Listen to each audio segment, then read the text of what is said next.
Right, Shalom. First, I'd like to give all praise unto Yahweh Shem Yahweh Shai, and double honors unto the elders and the apostles at Great Millstone, and honors to you brothers out there on the highways and the byways teaching this word in all sincerity. It's the brother Rakaya Kwam, and this is going to be a continuation going into the World War III and how the alliances play a role, man, in this coming final war. Okay, and I thought this time, man, we'll go into Ezekiel the 38th chapter and show you that the prophecy spoke about Russia and their allies. Okay, we all know that this prophecy speak about America and their allies. If you're, familiar with NATO, you would know that NATO in the scriptures is the beast, and America is the whore which sitteth on the beast. Okay, which is also part of the beast, but it sits on the beast. All right. So that's America, and you got NATO. That's that power structure right there with the 10 kings. Okay, but you also got the Russian alliances, which were spoken of in the scriptures, but the detail of it was gone into in the book of Ezekiel the 38th chapter. Now,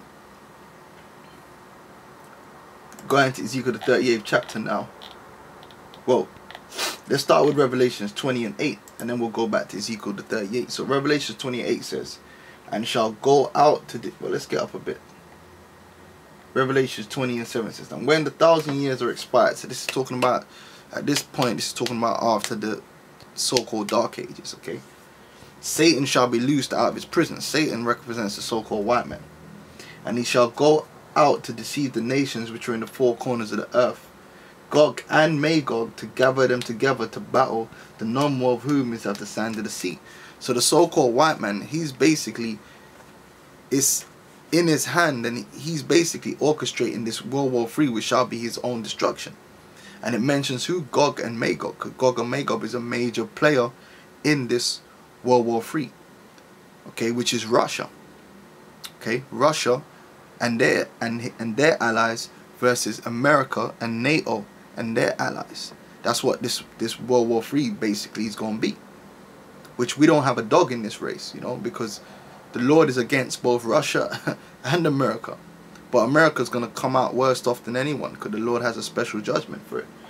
So let's go back to Ezekiel 38, and then we're going to learn a little bit about Gog and Magog and the role they play. So this is Ezekiel 38 and 1. It says, and the word of the Lord came unto me, saying, Son of man, set thy face against Gog, the land of Magog, the chief prince of Meshech and Tubal, and prophesy against him. Now Meshech and Tubal represent those Caucasus regions, okay, which is really under Russians' control. Some of them countries there broke off from the Soviet Union, but Russia still have military pacts and basically still control them countries today. Okay, right, basically they still, Kyrgyzstan and all them countries, basically still got influence over them. All them little countries that are underneath Russia right now, they used to be in the USSR, they still got control over them. They just, it's unofficial. Okay, that's why it's known as the chief prince of Meshech and Tubal. All them Caucasus regions, like Crimea, that's all in that Caucasus region. Okay, it says, and say, thus saith the Lord God, behold, I am against thee, O Gog, the chief prince of Meshech and Tubal. So that means that Russia, it ain't gonna end well for Russia either. Okay, they're gonna lose a lot of men. And I will turn thee back and put hooks into thy jaws. Now, what's that talking about? The bear, Russia, what point was that? During the Cold War, they were at a hostile stance against America. But after the fall of the Soviet Union, Russia became more peaceful towards America. Basically, they cut a deal that Russia and communism will have their half of the world, and America and NATO would have their half. And basically, Russia wouldn't infringe on the security of America and NATO wouldn't infringe on the security of Russia. So that's why you had a buffer zone of nations who were neither to join Russia or to join NATO.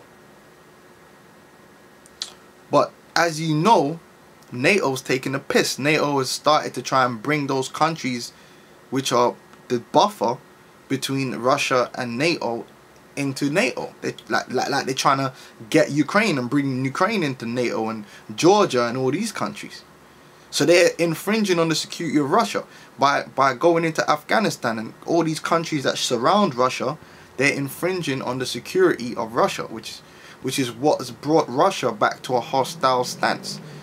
They've come back to a hostile stance because they can see that the American empire, the other half of the world, wants to take them out and take over their influence.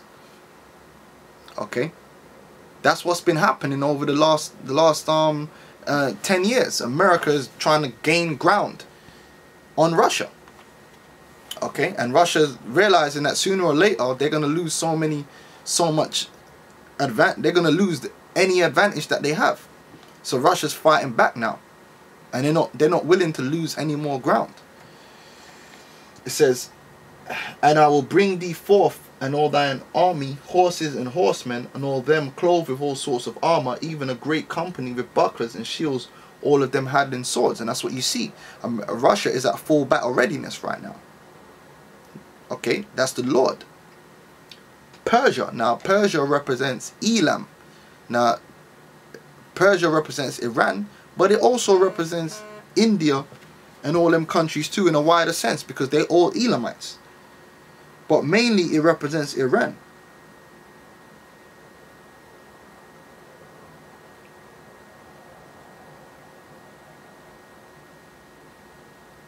Okay, it's like there's some news coming through there from the Arkham. Some protests going on over here in London over the ISIS shit, some Turkish and Kurds.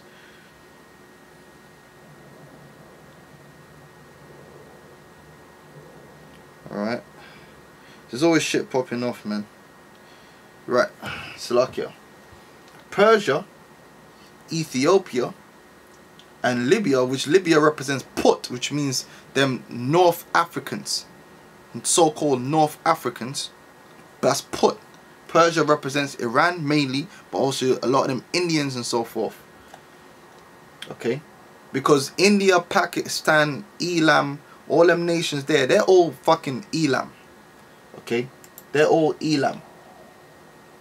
Alright? But the Persia here represents Iran. But them Indians and that, like I said, they're Elam too. And a lot of them are going to join in with Russia. Okay?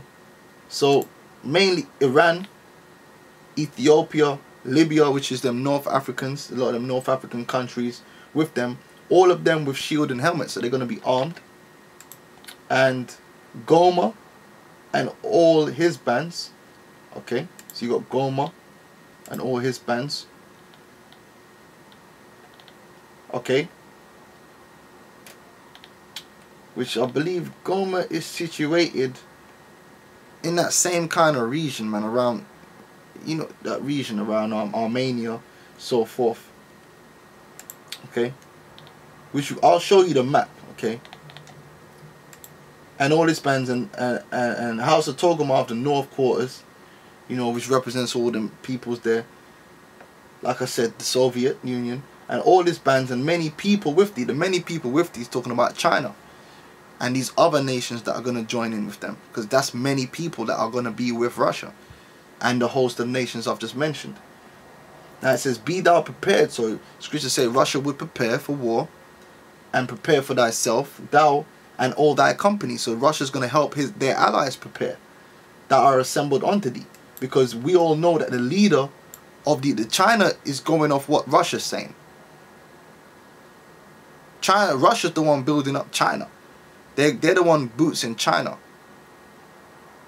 Because China ain't near America, they're near Russia. Russia's the big boy in their border. A lot of these nations, they side in with Russia because Russia's that big boy and they know if anything pops off and they're enemies with Russia, they're going to be the first to get it. Okay? So they being smart. So they're dealing with Russia. Russia is the leader of that entity, man. And whereas America is the leader of the other entity. Okay? And be thou a guard unto them. So Russia's protecting their allies from being destroyed even now by America. Just like Russia's protecting Syria, they're protecting Iran. Okay? Now, let's get some articles here to show you this. Now, this is from the international. Let's get some zoom in here. Oops. Okay, let's zoom out, but this fucking zoom is taking a piss. Okay. Right there you see Putin, which his name, I forgot. You break down his name, man. It means the one who goes the way. I forgot how you break it down, but you look into it, man. It's Vladimir Putin, man. That's a deep name, and that's what his name is a powerful name. In fact, let me see if I can look it up again. Because I remember I was looking it up, man.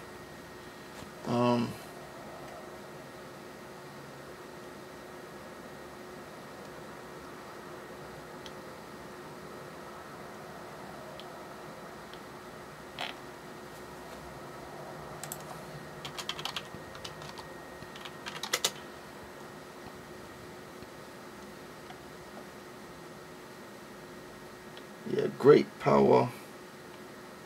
There we go. I think this was the one, and it was saying the name.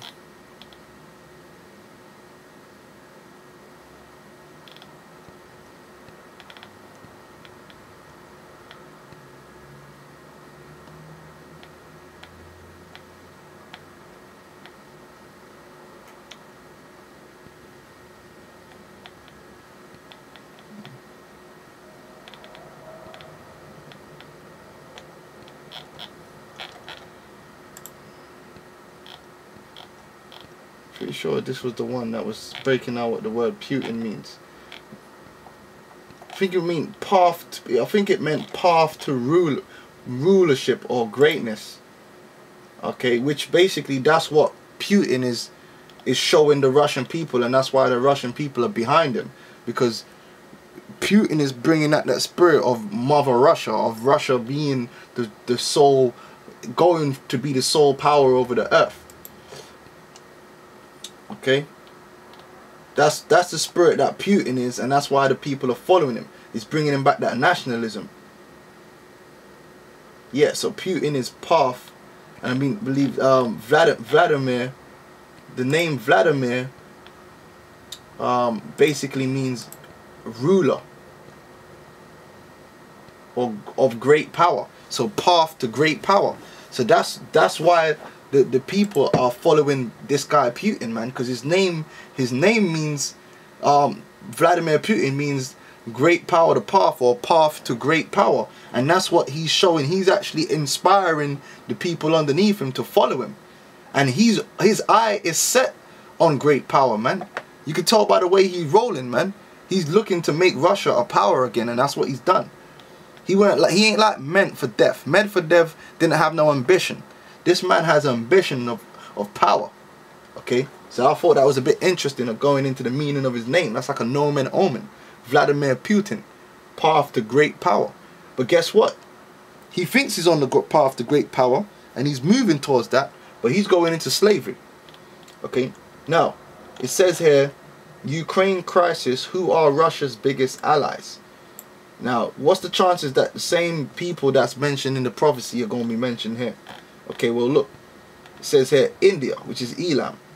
Alright, during the Soviet era, India and the Soviet Union enjoyed a very close relationship that after the collapse of the USSR transformed into an Indo-Russian partnership. Okay, so that's one of their biggest allies, and they're in together with the BRICS. China, okay, Belarus, Iran, Persia, and Syria. So you see a lot of the nations that were mentioned in that prophecy are mentioned in this very article as some of Russia's biggest allies. Alright, you also got this caption here that I found, which basically shows exactly what I was talking about. Now the ones in red and burgundy are Russian allies or affiliates, and look over here in where input, see all the red? Alright,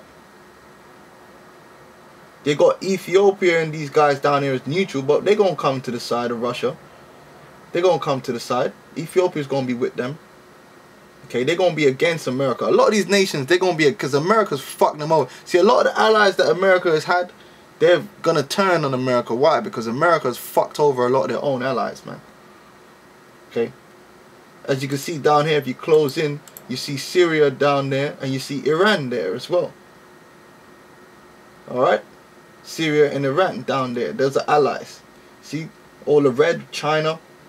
And you got a lot of neutral countries. Papua New Guinea and so forth, certain countries in Africa. And you got all in blue is all the West affiliates, NATO and American affiliates. But some of these are going to switch sides too. But you can see how it's evenly matched right now. It's a good fight. It's a real good fight. But America's going to get taken out once they get touched with their missiles, man. So that's basically showing you all them allies that he's speaking about. You see the North Quarters here. You see all these countries here. This Meshach and Tubal would be around here. Right? You see all these old Soviet countries here? You see India. Alright? BRICS nations. Look at all these nations. They're all BRICS nations. So they're underneath Russia. That's most of the East. You see?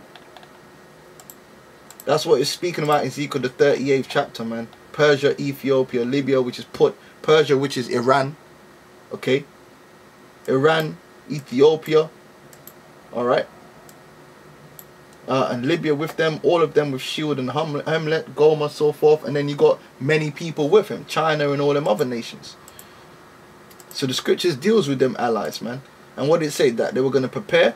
Well, look at this article.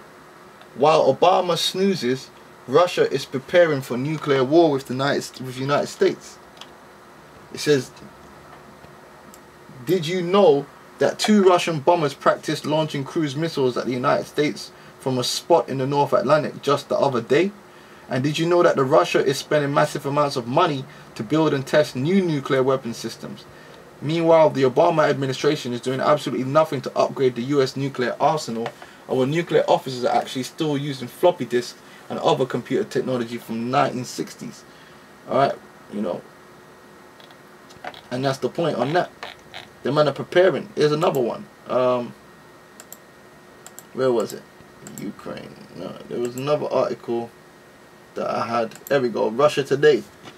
Russia's deployed nuclear capacity overtakes US for first time since 2000. So Russia's about this thing. They're about this thing, man. This thing is getting ready to pop off, man. They're preparing according to what the scripture has said. Now, going into these allies now. Remember when I was speaking in the last video, I was speaking about the whole NATO thing. Look, it says Turkey sends military equipment to the Syrian border. So what they're doing is they're basically using ISIS as an excuse to send all their military down, so that when the time's right for them to attack Syria, they have all their armaments in place, because they put them in place under the guise of attacking ISIS. But ISIS's job is to not only give them a cause to move all their military equipment down there, but also to destabilize Syria and Hezbollah, to weaken Syria and Hezbollah and Iran for when the big boys enter the fight. Okay? Turkey sends military equipment to the Syrian border, and what they're saying is for ISIS. It's not for ISIS, because ISIS works for the West. It's because they're getting ready to attack Syria and Iran, because they know that once they start that attack, or they do a false flag that they've been attacked, it's going to be all-out war. You basically, once this shit goes official, it's all-out war. There is not, you got to go all in to go all out. So they're not going to start it bit by bit. It's going to have to go all in. And they're using the ISIS thing to bring all of their pieces into place, so that they're ready. So when the time comes, they can hit with combos and not one shot. But Russia knows. Russia knows. That's why they're preparing. It says NATO's dream coming true. Turkey pushes for Syria no-fly zone, and US approves, because they want something to pop off over there. They want something to pop off. And then look at this.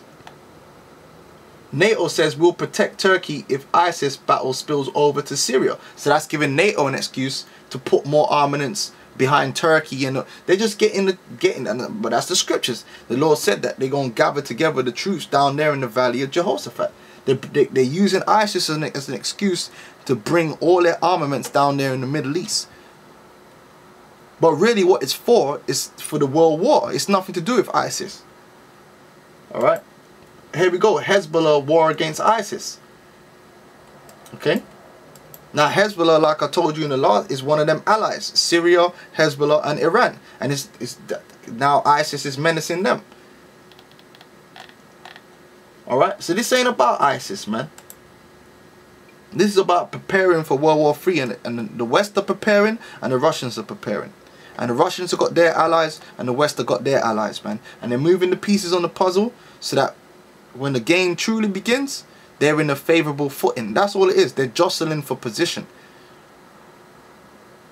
to lay on them right hands, man. And that's all it is. So anyway, that's Ezekiel 38. It's got scriptures in there talking about these allies, man. And that's what you're seeing coming to pass, man. That's what you're seeing coming to pass, man. Right now, right here, right now. And like I said, you're going to have nations that's going to flip sides, man, in this thing. You got certain nations right now that are blue, but the KGB's already got to them, and they're going to flip sides when the time comes. Scripture says, when they shall cease to deal treacherously, they shall deal treacherously with them. You got nations who America can count on, because at first, a lot of these Arab nations are going to be on NATO's side. Like Saudi Arabia, Qatar, they're all on the side of NATO. But some of them nations are going, they're going to switch sides. They're going to switch sides, man. Alright, Japan ain't forgot what America did to them. Now, they hate the Chinese, but guess what? They also hate America. And they're right there. Look where Japan is, man. Japan is right there next to China and Russia. So if Japan's smart, who the fuck you think Japan are going to go with? They ain't stupid. If they get into a world war situation, America don't give a fuck about Japan.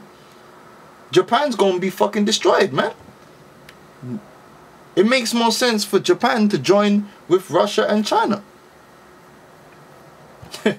Don't you think they've already, the Chinese officials behind closed doors and the Russian officials have already cut a deal with Japan? They're saying, look, fuck America, man. What America done for you? They nuked you. They built nuclear power plants and fucked your shit up. They've been oppressing you all this time. And the British. Okay? Now, we both know China and Japan, they got beef, history and beef. But they ain't friends with Britain or America either. Alright? So, yeah. I hope it was edifying. And, you know, that's why you just got to keep an eye on all this geopolitical that's going on around the world, man. Because it's all part of this World War III and it's all in the scriptures. It's all in the scriptures, man. The allies, everything, man. Who the heads are going to be. The whore that sits on the beast, America, and Gog and Magog. Those are who going to lock horns.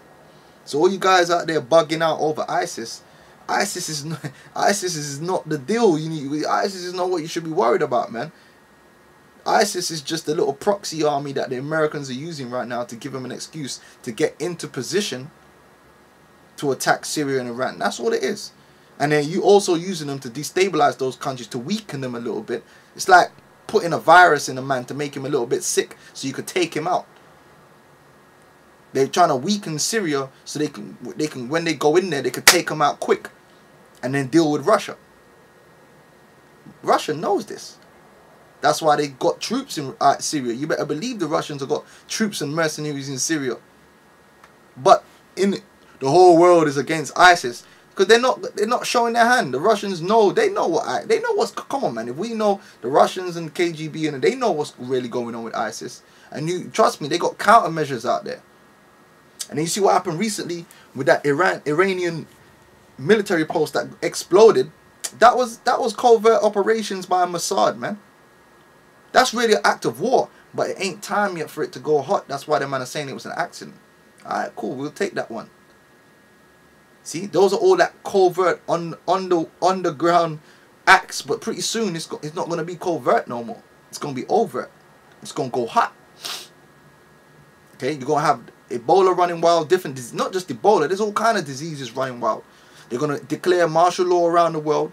And then they're gonna be the economies are gonna collapse, and they're gonna have to go to war, and they're gonna go to war. So in the midst of, listen, man, it's gonna be a mixed bag of hell on earth. They're gonna have pestilences, disease, war, everything happening at the same time.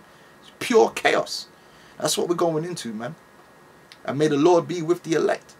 And 230, you niggas, you drew the short straw, man. You're gonna die at the hands of one of them grievous, which the word grievous there in Jeremiah is disease, man. Lord, you're gonna die grievous deaths, man. Diseased, man. You're gonna die by pestilence or chemical weapons or some shit, man. Alright, so with that, I'm gonna say shalom.